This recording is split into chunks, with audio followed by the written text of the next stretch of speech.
상실하는 것처럼 보이는 구절들에 대한 올바른 이해, 그 내용들 살펴보도록 하겠습니다. 오늘 나눠드린 내용 보시면요, 디모데전서 5장 15절 말씀 되겠습니다. 그래서 성경 가지고 계신 분들은 펴주시고 또 유인물 가지고 계신 분들은 봐주시면 되겠습니다.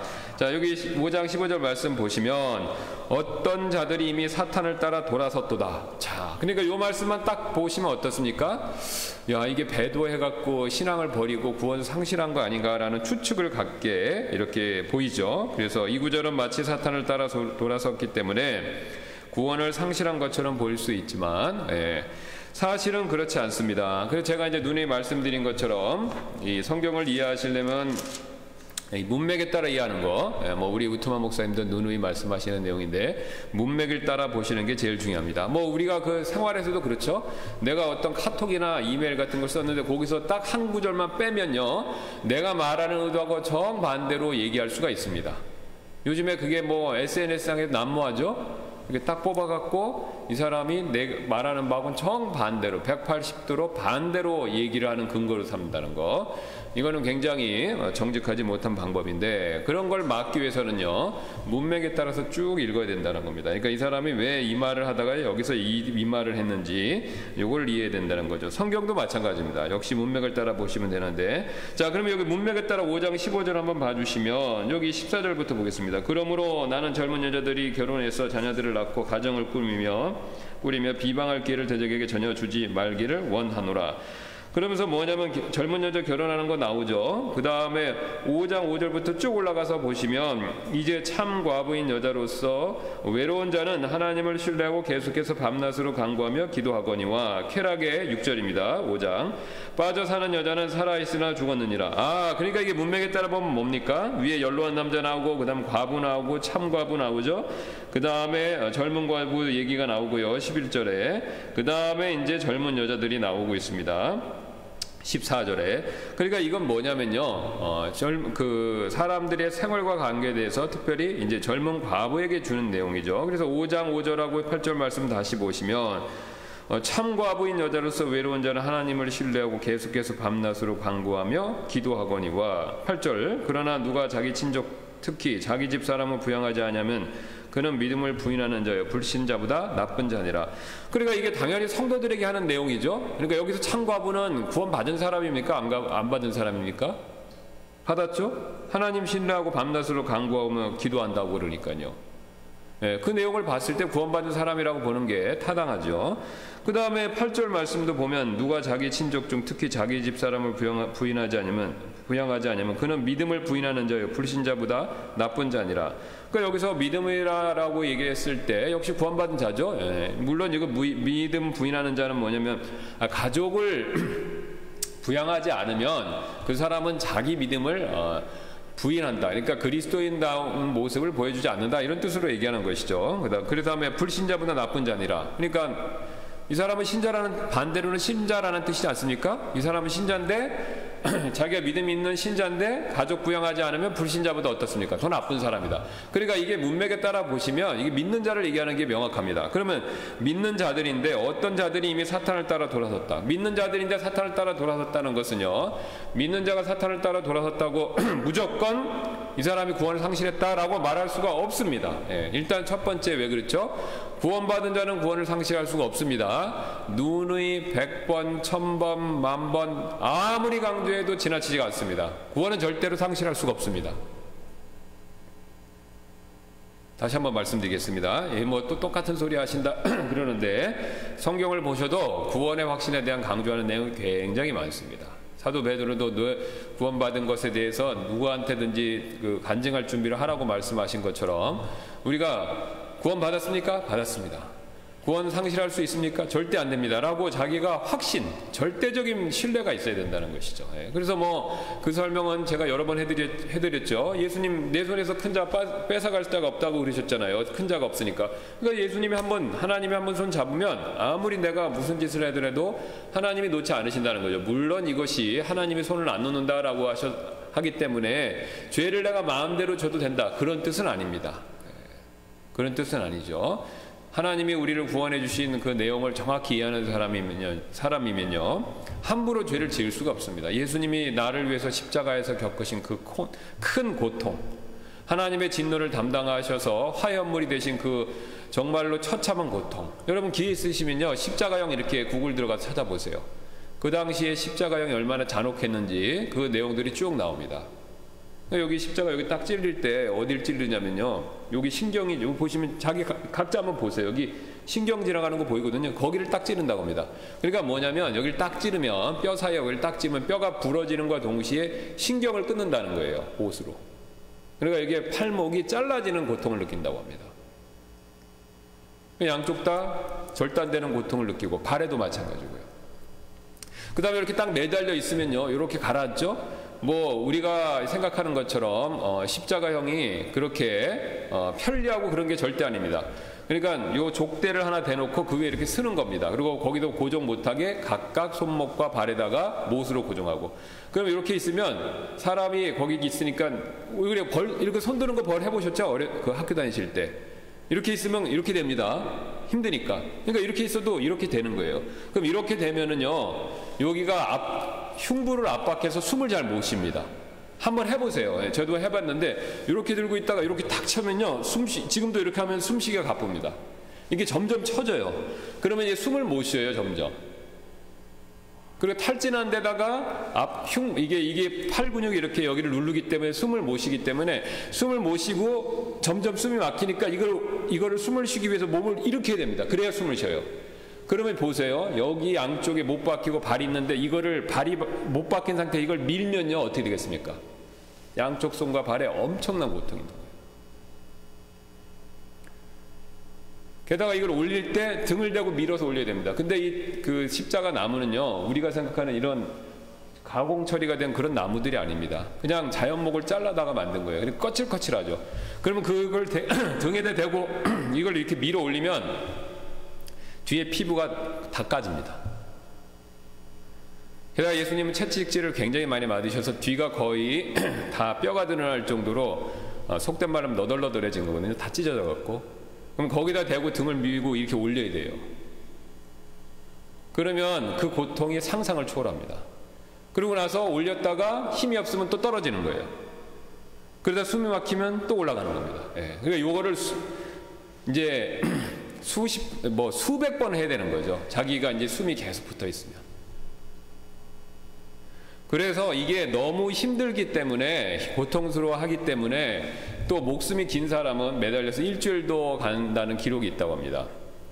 그러니까 생명력이 강한 사람은, 체력이 좋은 사람은 이렇게 해서 일주일을 가는 거예요. 근데 그러면 너무 불쌍하니까 자비를 베풀어 준다고 그래서 어떤 방법을 쓰냐? 쇠로 된 망치나 곤봉이 있습니다. 나무된 곤봉으로 여기 매달려 이렇게 있죠? 이 정강이를 때려서 부러뜨리는 겁니다. 그게 이제 뼈를 꺾었다는 표현이에요. 그럼 이게 부러지면 못 일어나는 거예요. 이제 그러면 뭐 어떻게 되냐? 숨 막혀서 호흡 곤란으로 서서히 죽는 겁니다. 근데 다행히 예수님은 성경의 예언을 성취하기 위해서 이걸 예수님의 양평 강도들은 먼저 죽었어요. 그러니까 부러뜨려서 죽였어요. 근데 예수님 차례가 돼서 부러뜨리러 가려고 할 때 예수님은 이미 돌아가셨기 때문에 이거를 꺾지 않았다라고 요한복음에 나옵니다. 그러니까 꺾었다는 게 뭐냐면 브로큰입니다. 부러뜨리지 않았다는 거예요. 곤봉으로, 쇠망치로. 그리고 그 대신 이제 창을 옆구리를 요 밑에서, 옆구리부터 이렇게 해서 이쪽에서 이렇게 찔른 걸로 보이죠. 이렇게 해서 찔러갖고 심장까지 찔른 걸로. 그래서 창을, 왜냐하면 이제 죽었는지 확인 사살하는 겁니다. 예. 왜냐하면 올라가 있으니까 죽었는지 안 죽었는지 정확히 모르잖아요. 올라가서 봐야 되니까. 그러니까 이제 안 올라가고 밑에서부터, 로마인들의 창은 이렇게 던지는 창입니다. 그러니까 끝이 쇠로 돼서 가늘고, 그 다음 뒤에 막대기 달렸어요. 이게 탁 던지는 창인데 투창이죠. 그래서 이게 창이 가늘어요. 그러니까 뭐냐면은 이 쇠 막대기, 이런 가늘한 쇠 막대기입니다. 그러니까 그걸로 여기를 찌른 거예요. 여기서부터 이렇게 쭉 찔러서 심장까지 찌른 겁니다. 그러니까 이걸 탁 빼니까 이제 사람이 죽으면 여기 이제 또 물이 생기고, 또 심장도 여기 근처에 이게 이제 체액 같은 게 있어서 이걸 관통해서 뚫고 들어갔다 이걸 빼면, 그래서 피와 물이 쫙 빠진다고 이제 성경에 나와 있는 거죠. 의학적으로 정확하다고 그럽니다. 법의학자들이 다 연구를 해봤는데, 그러니까 예수님 여기 딱 빼는 순간 피가 콱콱콱콱 흘러간 거죠. 물하고 체액과 함께 피가 여기 콸콸콸 나오면서 이 밑에 바닥은요, 배너 영화 보셨죠? 혹시 거기 나오는 것처럼 바닥에 피가 흥건했던 거죠. 근데 예수님 왜 이렇게 잔인하게 돌아가셨습니까? 저와 여러분의 죄 때문에. 그러면 그걸 생각해보면 죄 짓는 거 굉장히 미안한 거죠, 사실요. 내가 죽어야 되는데 남이 대신 죽어줬어요. 그리고 또 죄를 져. 사형수인데 내가 도둑질을 하다가 뭐 굉장히 큰 도둑질을 했습니다. 그래갖고 사형받게 됐어요. 근데 남이 대신해서 나를 죽어줬습니다. 그럼 내가 도둑질을 또 할 수 있겠습니까? 그럼 안 되죠. 예. 그러니까 그거를 정확히 이해하면은 하기가 어려운 겁니다. 예. 자, 그래서 그럼에도 불구하고 우리가 그렇게 하지 말아야 되지만 그래도 범죄할 때가 있죠. 저와 여러분이 다. 근데 범죄했다 하더라도 하나님이 이 손을 안 놔주신다는 겁니다. 그러니까 구원은 상실할 수가 없습니다. 하나님이 안 놔주시기 때문에. 심지어는 자살을 했다 하더라도. 절대로 자살을 독려하는 말씀이 아니고요. 예. 자기 자신을 죽이니까 살인죄니까. 그래서 일부러 죄를 져도 된다라는 그런 그 면허장이 아니라, 우리가 하나님은 완벽하게 우리를 구원하셨다는 것을 확신하는 내용이 되고, 우리가 예수님이 어떻게 나를 위해 죽으셨는지 내용을 잘 생각해 보면 쉽게 죄를 질 수가 없습니다.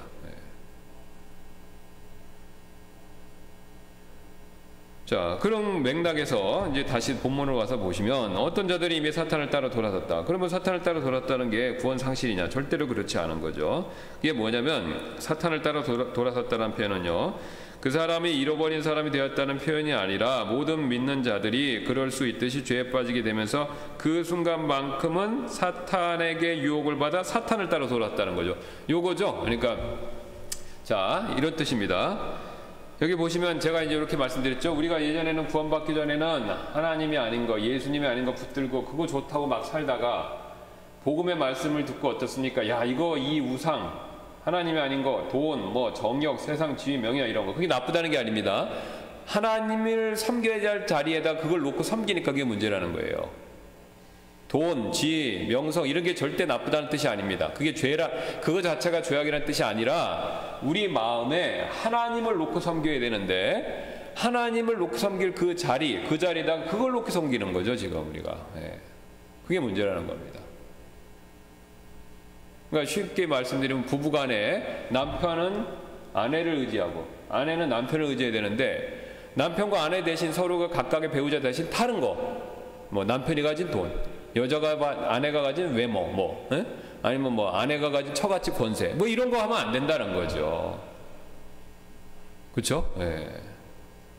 그런 걸 하면 안 돼. 그러면 여러분도 개인적으로 결혼 생활, 저도 마찬가지인데 결혼 생활하다 그런 거 느끼면 기분 좋으신가요? 안 좋죠? 내가 그 유명한 정치인 딸이에요. 그래서 유명한 기업 회장하고 결혼했어. 그 재벌 2세하고. 결혼하고 가만 보니까 이 남편이 내가 좋아서가 아니라 우리 집의 정치적인 권세, 우리 아버지 가지고 그걸 좋아서 결혼한 거예요. 그럼 어떻습니까? 배신감 느끼시지 않으시나요? 그렇죠? 또 남편인데 아내가 결혼했는데 가만 보니까 자기 재력을 돈 때문에 결혼한 거예요. 그래서 자기보다 돈을 더 좋아하는 겁니다. 그럼 남편 입장에서 어떻겠습니까? 굉장히 실망스러운 거죠. 그러니까 하나님과 우리 관계도 마찬가지입니다. 그러니까 하나님과 우리 관계는 하나님은 창조주고 우리는 창조물이고, 특별히 하나님은 다른 창조물에 비해서 우리를 자신의 형상으로 만드셨어요. 그러면 왜 하나님이 우리를 자신의 형상으로 만드셨겠습니까? 하나님하고 긴밀하고 그 다음에 굉장히 가깝고 남편과 아내와 같은 관계, 그 이상의 관계를 요구하시는 겁니다. 그러면 남편과 아내가 서로 배우자에게 그거를 요구하는 게 당연한 권리이듯이 하나님과 우리의 관계도 마찬가지입니다. 왜요? 하나님 우리 만드셨잖아요. 창조물이잖아요. 그렇죠? 그러니까 하나님이 창조물로서 권리가 맞는 거죠. 쉬운 예로 부모 자식 간 생각해 보세요. 자식이 부모 없이 태어날 수 있습니까?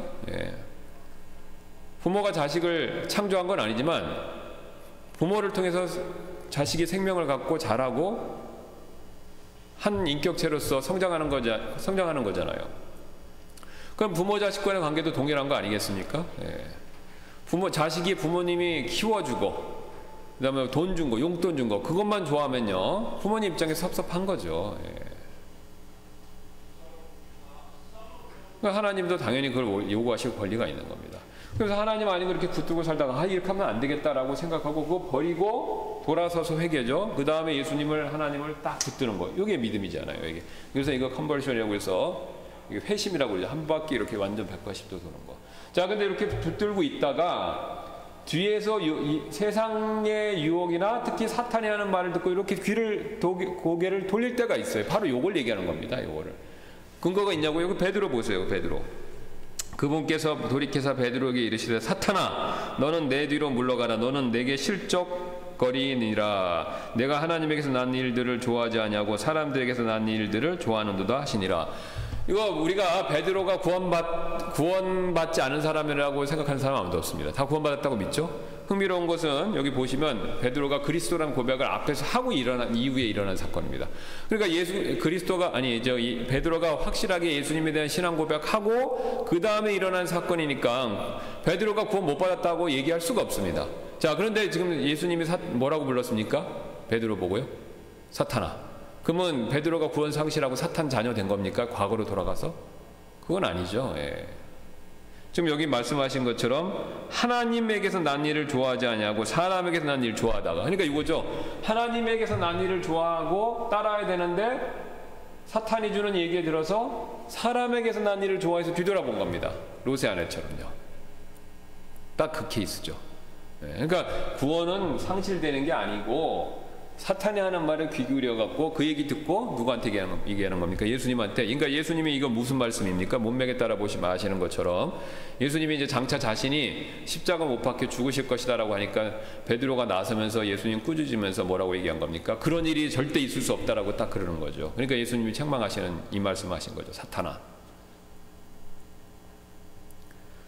자, 그래서 뭐 거기도 깊은 내용이 있는데 시간상 그거는 이제 생략하고 다음에 이제 기회가 있으면 말씀드리고, 고린도서 2장 11절 또 이렇게 얘기합니다. 이것은 사탄이 우리를 이용하지 못하게 합니다. 딱 나오죠. 네. 사탄이 우리를 이용하지 못하게 말하는 거죠. 그러니까 사탄한테 베드로가 이용당한 겁니다. 네. 그러니까 여기서 중요한 교훈이 나오는데 우리 구원받은 그리스도인들은 구원받았음에도 불구하고 사탄에게 이용당할 수 있다. 그렇죠? 적인 사탄에게 이용당할 수가 있는 겁니다. 근데 그 표현을 뭐냐면 사탄을 따라 돌아섰다라고 그렇게 표현한 거죠. 그러니까 사탄을 따라 이용당할 수 있죠. 그러니까 요즘에 제가 이렇게 얘기를 들어보니까 적군을 이롭게 하는 사람, 그러니까 같은 아군인데 적군을 이롭게 하는 사람, 상대방 적을 이롭게 하는 사람을 엑스맨이라고 부른다고 그러더라고요. 네, 그렇죠. 네. 그러니까 엑스맨 되는 겁니다. 한마디로. 예. 그리스도인인데 사탄 이롭게 하니까 사탄한테 이롭게 하는 엑스맨이 돼버린 거죠. 사탄의 도구로 사용되니까. 예. 그러니까 그렇게 돼서는 안 된다는 거죠. 사탄이 우리를 이용하지 못하니까. 그러니까 요즘에 쉬운 말씀드리면 사탄을 위한 엑스맨이 되면 안 된다는 겁니다. 그리스도를 위한 군인이 돼야지 사탄을 위한 그 순간 첩자가 엑스맨이 돼서는 안 된다는 거죠. 예. 그래서 우리는 그 계략들에 대해서 무지하지 아니하노라. 그런데 얘기하잖아요. 그 계략들. 그러니까 우리를 엑스맨 만들려고 그러는 겁니다. 첩자 만들려고 그러는 거죠. 그러니까 그 계획에 대해서 무지하면 안 된다는 거예요. 그러니까 구원받았지만 언제든지 우리도 베드로처럼 사탄에게 사용되고 이용될 수 있다는 거죠. 엑스맨 될 수 있다는 겁니다. 그러니까 그거를 조심해야 된다는 거죠. 그러니까 그 계략을 알고 조심하라는 겁니다. 자, 그 다음에 누가복음에서 또 22장 31절에 또 예수님이 이렇게 말씀하시죠. 또 주께서 이르시되 시몬아 시몬아 보라 사탄이 너를 밀가부르듯 하려고 너희를 갖기 원하였으나. 자, 이건 무슨 내용인지 분명히 아시죠? 베드로가 3번 부인하고 나서 그 사건에 대해서 예수님께서 미리 맞서서 말씀하시는 겁니다. 그러니까 베드로한테 뭐라고 그러셨어요? 네가 이제 3번 부인할 거다. 닭이 울기 전에 3번 부인할 거다. 그러니까 베드로가 아닐 거라고 그랬죠. 아닐 거라고 그랬는데 예수님이 그때 뭐라고 말씀하시냐면 미리 보시고 주께서 시몬한테 뭐라고 말씀하셨냐면 사탄이 너를 밀가부르듯 하려고 너희를 갖기 원하였으나. 그러니까 사탄이 네가 실족한 다음에 너를 갖기 원하였지만 내가 기도했다. 네가 그렇게 실족하지 않도록 기도했다. 그 내용이죠. 그러니까 여기서 말씀 보시면 너희를 갖기 원하였다라고 생각하는 그 구절만 보면요, 마치 구원이 상실당해서 예수님 부인했으니까 베드로가 다시 사탄한테 속하게 되는 거 아니냐라고 오해할 수도 있겠지만, 우리가 베드로가 구원받았다라는 사실을 명확히 믿는다면 그렇게 생각할 수가 절대로 없죠. 그러니까 여기서 너희를 갖기 원한다라고 한 뜻은 뭐냐면요, 위에 나와 있죠. 사탄이 우리를 이용하는데 그 이용할 때 사용당하지 않게 하려고 기도했다, 이 말씀입니다. 왜 그렇죠? 베드로가 나이가 제일 많은 수제자입니다. 그렇죠? 그래서 사도행전에 보시면 초대교회 예루살렘 교회에서 가장 대표적인 사람이면 베드로하고 야고보 요한이에요. 세 사람. 베드로, 야고보, 요한, 이 세 사람이 교회의 리더였어요. 그럼 베드로가 예수님이 이제 붙잡히시고 나서 제자들이 낙담했을 때 리더였기 때문에 격려해서 실족하지 않도록 해줘야 될 사람인데, 베드로마저 낙심해가 그러면 안 되니까 그렇게 되지 않도록 내가 너를 위해 기도했다, 이렇게 얘기합니다. 그래서 그 근거로 예수님이 부활하신 다음에 보면 베드로가 믿음을 잃지 않습니다. 그리고 이제 예수님이 3번 물어보셨죠. 내가 나를 사랑하느냐, 그렇죠? 그러니까 베드로가 3번 다 사랑하고 왜 자꾸 물으시는지 걱정스러워서 얘기하죠. 그러니까 베드로의 믿음이 쇠하진 않았다는 겁니다. 그리고 내 양을 먹이라고 말씀하셨잖아요. 베드로가 사랑한다라고 하고 내 양을 먹이라고, 사랑하냐 묻고 3번 내 양을 먹이라고 하셨잖아요. 그러니까 베드로가 글자 그대로 예루살렘 교회의 장로, 목자, 목회자지 않습니까? 그러니까 목자가 된 거죠. 양을 먹이는 대목자장이신 예수님 밑에서 그 일을 감당하는 목자 역할을 한 겁니다. 자, 그러니까 그런 일을 계속해서 할 수 있게 되기를 내가 기도했다는 거죠. 반대로 사탄한테 이용돼서 엑스맨 되지 않고 목자 일을 할 수 있게 하도록 내가 기도했다, 이런 뜻이죠. 자, 그런 자를 사탄에게 넘겨주어, 고린도전서 5장 5절입니다. 넘겨주 육체를 멸하도록 판단하였으니 이것은 영이 주 예수님의 날에 구원을 받게 하려 함이라. 이게 이제 거기 한번 고린도전서 한번 가서 보시겠습니다. 그 고린도 교회는 성도들이 문제가 많았죠. 5장 5절 보시면 이게 이제 잘 아시는 것처럼 자기 계모. 자, 이 5장 1절입니다. 너희 가운데 음행이 있다는 말이 공공연히 알려졌는데 그런 음행은 이방인들 가운데서도 거론되지 않는 것으로 곧 어떤 사람이 자기 아버지 아내를 취하였다는 것이라. 요거죠. 아시는 것처럼 이제 계모입니다. 계모. 자기 아버지 축첩이죠. 그러니까 그 당시에는 첩제도가 있었으니까 자기 아버지가 첩을 뒀는데 그 첩을 자기가 취한 겁니다. 자, 어쨌든 그게 첩을 취하는 거는 잘못된 거죠. 지금도 뭐 있을 수 없는 죄고, 그 당시도 이제 지탄받는 죄인데, 뭐 그렇게 하고도 우쭐거리고 회개 안 하니까 이렇게 얘기하죠. 5절에 그런 자를 사탄에게 넘겨주어 육체를 멸하도록 판단하였으니. 자, 그럼 사탄에게 넘겨줬다고 그러니까 그 사람 구원받는데 너무 큰 죄 줘서 지금 사도 바울이 그 사람의 영혼을 다시 사탄에게 넘겨줘서 멸망받게 하려고 한다라고 생각할 수도 있지만 그런 게 아니죠. 사탄에게 넘겨주긴 넘겨주는데 뭐냐면 육체를 멸하도록 판단하였으니. 그러니까 뭐냐면 이 사람이 사탄한테 고난당하도록 허락하는 그런 내용을 얘기하는 거죠. 욥이 당했던 것처럼요. 그러니까 너무 큰 죄를 졌으니까 하나님께 징계받게 하시도록 자기 기도했다는 겁니다. 그럼 사탄한테 넘겨줬다는 것은요, 영혼 구령이, 그러니까 그 영혼이 그 구원이 상실되거나 취소됐다는 뜻이 아닙니다. 자, 그래서 한번 구원받은 자들이 사탄을 따라 돌아섰다, 또 사탄에게 이용됐다, 또 사탄에게 넘겨줘 육체를 멸하도록 했다라는 표현들이 결국은 다 무엇을 얘기냐면 구원을 상실하는 것이 아니라 사탄에게 이용되거나 또는 사탄을 통해서 고통받도록 징계 차원에서 허락된 것, 이것을 의미한다는 겁니다. 그럼 이걸 어떻게 알 수 있냐? 문맥에 따라 보시면 정확히 알 수 있습니다. 항상 문맥에 따라서. 자, 그 다음에 디모데후서 2장 12절입니다. 우리가 고난을 당하면 또한 그분과 함께 통치하리라. 우리가 그분을 부인하면 그분도 우리를 부인하시리라. 또 요 구절도 반복적으로 많은 분들이 내가 예수님 믿고 부인하면 예수님도 나 부인하니까 구원 상실하는 거 아닌가 봐, 이렇게도 생각하는데 역시 그렇지 않습니다. 이것도 문맥에 따라 보셔야죠. 이 구절 역시 구원받은 자가 천국에서 거절당하는 것을 말한다고 생각하기 쉬우나 사실은 그렇지 않습니다. 왜냐하면요, 이것은요 상급을 받지 못하는 것을 얘기하는 겁니다. 그 근거가 뭐냐면 통치한다라는 거, 통치가 나오죠. 우리가 고난을 당하면 또한 그분과 함께 통치하리라. 통치를 얘기하고 있는 겁니다. 그러니까 우리가 그리스도 심판석 앞에서 상을 받고 그 상의 일부가 바로 뭐냐면 예수님께서 이 땅에 세우시는 천년왕국에서 통치하는 일을 한다는 거죠. 여러분 요새 뭐 미국이나 한국이나 정치가 굉장히 혼란스러운데 이 정치가 혼란스러운 이유는 되게 간단합니다. 제가 누누이 말씀드렸듯이 통치자들이 공의, 정의로서 통치를 하지 않기 때문에 그렇습니다. 그럼 통치자가 가장 중요한 덕목, 공의, 정의는 뭡니까? 국민을 생각하는 거예요. 왕이면 백성을 생각하는 겁니다. 자기보다 국가, 국민, 백성을 더 생각하면요, 그런 통치를 하면요, 나라가 저절로 잘 되게 돼 있습니다. 이 항상 통치자들이 국민이나 백성, 나라보다 자기를 더 생각하니까 문제가 되는 겁니다. 자기를 생각하니까. 그렇게 그러니까 자기 통치자가 자기만 생각하고 자기 이익만 생각하고 국가와 국민은 전혀 생각 안 하고 자기 욕심에 따라서만 통치하는 국가, 대표적인 나라가 어디입니까? 북한이잖아요. 그래서 세계 최악국이잖아요. 인권, 경제, 뭐 여러 가지 면에서 최악입니다. 왜요? 김정은 자기 일가, 일당들만 위에서 존재하는 국가니까.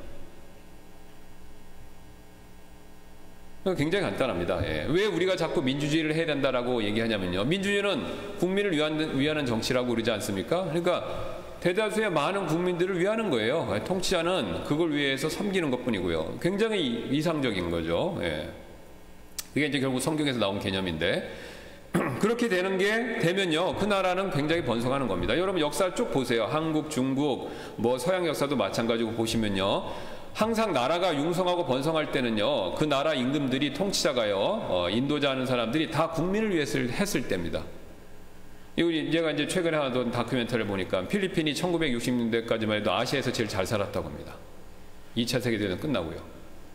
그래서 막 우리나라처럼 막 그렇게 막 융성하는 나라였다고 합니다. 근데 60년대 이후부터는 나라가 가난해진 거예요. 왜 가난해졌냐? 굉장히 간단하더라고요. 마르코스 대통령이 된 다음에 쿠데타를 일으켜서 군인인데 자기가 되고 나서 처음에 10년 동안 굉장히 좋아했답니다. 이게 막 부정부패 해결하고 마르코스 대통령이 나라를 위해서, 국민을 위해서, 필리핀 사회를 위해서 애를 많이 썼다는 거예요. 근데 좀 10년 지나니까 이 사람이 헷가닥하기 시작한 거라는 거예요.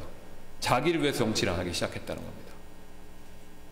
그래서 그 마르코스 대통령의 부인이 이멜다라고 하잖아요. 미스 필리핀. 굉장히 미모가 있고 그런 건데. 그래갖고 이제부터는 자기 위해서, 자기 가족과 자기를 위해서 필리핀이 존재하게 만든 겁니다. 그러니까 엄청난 돈을 가지고 샀지. 그래서 뭐 미국에 아파트를 하나 사놨는데 거기에서 파티를 하는데 하루에 500만 원씩 꽃을 사다가 놓고 파티를 했대요, 매일. 그리고 이제 실각한 다음에 그 대통령궁을 들어가 조사해 보니까 이멜다 그 여자가 그 갖고 있는 그 명품 신발만 막 수천 컬레라가 나온 게 다 드러나지 않았습니까? 수도꼭지 같은 게 다 금으로 돼 있고. 그럼 뭘 보여줍니까? 처음엔 마르코스 대통령이 나라를 위해서 하다가 어느 순간부터 유혹에 못 이겨서 자기를 위해 정치한 거예요. 그러니까 나라가 피폐해지는 거죠. 굉장히 간단합니다. 자, 이게 왜 중요하냐면요, 당차 이 땅에 임할 메시아 그리스도께서 통치할 왕국은요, 절대 그런 일이 없습니다. 이 메시아 그리스도는요, 이 땅에 초림하셨을 때도 자신을 위해 사는 삶이 아니라 모든 인류를 위해 사셨던 분이세요. 그죠? 그래서 그분이 다시 통치할 때 자기 자신을 위해 통치하는 일이 절대 없습니다. 모든 인류를 위해서 다스리는 일을 하신다는 거예요. 그게 구약의 대언자들이 계속해서 끊임없이 한 얘기입니다. 의의 통치자. 이사야가 굉장히 많이 해요. 의의 통치자, 화평의 통치자. 그러니까 다른 사람을 위해서 하는 정치를 펼친다는 겁니다. 그러니까 이 메시아의 왕국은요, 융성할 수밖에 없습니다. 그러니까 우리도 마찬가지입니다. 현재 정치에서 왜 우리가 막 국민적인 영웅이고 훌륭한 통치자라고 얘기하냐면요, 그 사람이 자기 욕심 버리고 자기 목숨까지도 내놓으면서 나라와 국가와 민족과 국민을 위해 통치하면요, 잘 돼요. 예. 왜 잘 되냐고요? 하나님이 복을 주십니다. 다른 거 없습니다. 하나님이 이 세상을 그렇게 다스리시기 때문에 그런 사람에게는 궁극적으로 복을 주신다는 거예요. 예. 이게 어느 나라든지 상관없이, 어떤 민족이든지 상관없이. 인류 역사가 그걸 보여줍니다. 역사 공부하시면 쭉 나와요. 예. 그러니까 조선시대 왕들은 맨날 중국 역사를 공부한 신하들 얘기를 듣잖아요. 그럼 신하들이 항상 얘기하는 게 있죠. 전하, 조선은 이제 그걸 왕도 정치라고 표현하는데 왕도 정치를 하셔야 됩니다. 왜냐? 중국의 왕들이 패도를 했더니 다 망한 거예요. 그럼 이 조선은 당신 나라니까, 당신 나라가 계속해서 이시왕조니까 오래 번성하려면 왕도, 백성을 생각하는 정치를 해야 된다는 거예요. 그래야 당신의 나라 이시왕조가 계속 번성한다는 거예요. 그걸 하고 했던 왕들, 조선에서 제일 훌륭했던 왕들, 세종, 성종은 조금이고 세종 이어받은 거. 세종, 그 다음에 정조, 영조. 세종, 성종, 영조, 정조. 딱 2번 걸쳐서밖에 없었어요. 나머지 왕들은 다 그저 그랬어요, 사실. 광해군이나 뭐 다른 왕들은 이제 폭군이었고 이제. 굉장히 간단합니다. 예, 굉장히 간단해요. 그래서 그런 원리만 알고 하면은 잘 되게 돼 있어요. 이거는요, 가정에서도 마찬가지입니다.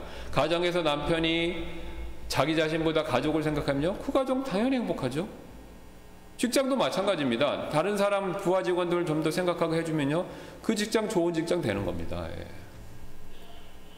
진심으로 안 한다 하더라도 그런 회사에 그런 시스템을 만들어 놓으면요, 그 회사가 좋은 직장 되고 번성하게 돼 있습니다. 예. 뭐 구글이 왜 좋다고 그럽니까? 거기 가면 뭐 놀게 해준다고 그러는데, 그 놀게 하는 게 뭐 창조적인 능력을 마음껏 발휘하게, 당구장도 치라고 근무 시간이 다 하라 그런 게, 그러니까 창조적인 역량을 발휘하게 하려고 여건을 해주는 거잖아요. 예. 그 사람들의 아이디어를 뽑아내기 위해서 하지만 어쨌든 직원을 생각해 주니까 어떻습니까? 그게 좋은 거죠. 번성하고. 그래서 이게 하나님의 이런 원리에 따라서 이 세상이 돌아가기 때문에 그걸 알고 실천하면 자연스럽게, 처음에는 어려움이 있습니다. 뭐 저절로 잘 된다는 게 아니고 사탄이 방해하기 때문에 어려움이 있어서 고난이 있지만 궁극적으로는 잘 되게 돼 있습니다. 뭐 가정에서 남편이 자기중심적으로 돌아가면 그 가정 힘든 가정 되고요. 직장에서 사업체에서 직장 상사나 운영하는 사람이 자기중심적으로 하면 그 회사 오래 못 갑니다. 다 나가잖아요. 이 회사는 사장 때문에 일 못해, 이 상사 때문에 뭘 못해. 다 떠나는 거죠. 처음에 잘 되는 것 같아도 다 시간이 지나면 어려워집니다. 그래서 이게 성경에서 이미 구약에서부터 계속해서 눈이 하는 얘기입니다. 하나님이 그렇게 정해주셨고 이 세상은 하나님의 그런 원리대로 돌아가기 때문에 그렇게 순종하고 따르는 사람은요, 구원받지 않은 사람이라 하더라도 이 원리대로 하면 잘 되게 되어 있습니다. 하나님이 이 땅에서 주는 기본적인 복이 있으니까. 또 믿는 사람이 따라서 하면 그거에 맞춰서 더 복 받는 거죠. 영적인 원리도 마찬가지입니다. 교회에서도 마찬가지예요. 교회에서도 목회자 중심으로 하면요, 그 교회가 어려운 교회 되는 거죠. 성도 중심으로 하면요, 성도분들이 신앙생활하기 좋은 교회 되는 거죠. 물론 성도 중심이 된다고 해서 성도분들이 원하는 대로 무조건 맞춰준다는 뜻은 아닙니다. 그건 마치 부모님이 자녀를 위해서 하는데 자녀 좋아하게 해준다고 해서 공부 안 해도 돼, 먹고 싶은 거 아무거나 먹어도 돼, 이런 뜻은 아니잖아요. 꼭 필요한 거 해준다는 걸 얘기하는 거지 불필요한 것까지 허락해 준다는 건 아니죠. 자, 그래서 우리가 이제 디모데후서 2장 12절을 여기에 우리가 고난을 당하면 또한 그분과 함께 통치하리라. 우리가 그분을 부인하면 그분도 우리를 부인하시리라. 이 내용 시간이 되었기 때문에 여기까지 하고 마치고 다음 시간에 좀 더 자세히 살펴보고 또 다음 내용 살펴보도록 하겠습니다. 잠깐 기도하고 마치겠습니다. 감사합니다. 주님께서 오늘도 우리가 하나님의 말씀을 통해서 이런 원리들을 배울 수 있게 해주셔서 감사드리고, 어떤 것은 우리가 잘 알고 있고 어떤 것은 또 우리가 생소할 수 있지만 하나님이 말씀하신 것이기 때문에 우리가 귀담아 듣고 또 그것을 열심히 믿고 실행에 옮겨서 하나님이 다스리시는 이 세상에 하나님의 원리대로 순종하고 살 때 하나님께 영광 돌리며 또 하나님이 주시는 복을 통해서 기쁨과 즐거움을 누리는 저희 모두가 될 수 있도록 하나님께서 인도하여 주옵소서. 이제 장차 예수님께서 오시면 이 땅에 메시아의 왕국이 세워질 것이고 그 왕국은 영원한 왕국이 되며 그 누구도 허물 수 없는 왕국이 됩니다. 또 그 왕국은 의의 왕국이 될 터인데, 왜냐하면 의로우신 예수 그리스도께서 자신을 위해서가 아니라 하나님의 영광과 그 왕국에 거하는 모든 사람들을 위해서 그런 방법으로 통치하실 것이기 때문에 그렇습니다. 구약의 대언자들과 이스라엘 백성 중에서 남은 자들은 그 왕국이 오기를 절대적으로 기대하고 소망했습니다. 이제 마지막 때를 향해 가는 이 시대에 우리도 예수님 오실 날이 멀지 않았고 우리가 더 그리스도의 왕국을 갈망하며 또 그것을 준비하는 저희가 되도록 인도하여 주옵소서. 깨어있고 지혜로운 처녀 신부가 될 수 있도록 도와주셔서 예수님 오실 때를 준비하지 못해서 낭패당하는 일이 없고 반대로 예수님 오시는 날을 항상 준비하며 깨어있는 저희가 되도록, 그래서 부끄러움 당하지 않도록 주님 저희를 일깨워 주옵소서. 감사드리며 모든 말씀 예수님의 존귀하신 이름으로 기도드렸습니다. 아멘. 예, 마쳤습니다.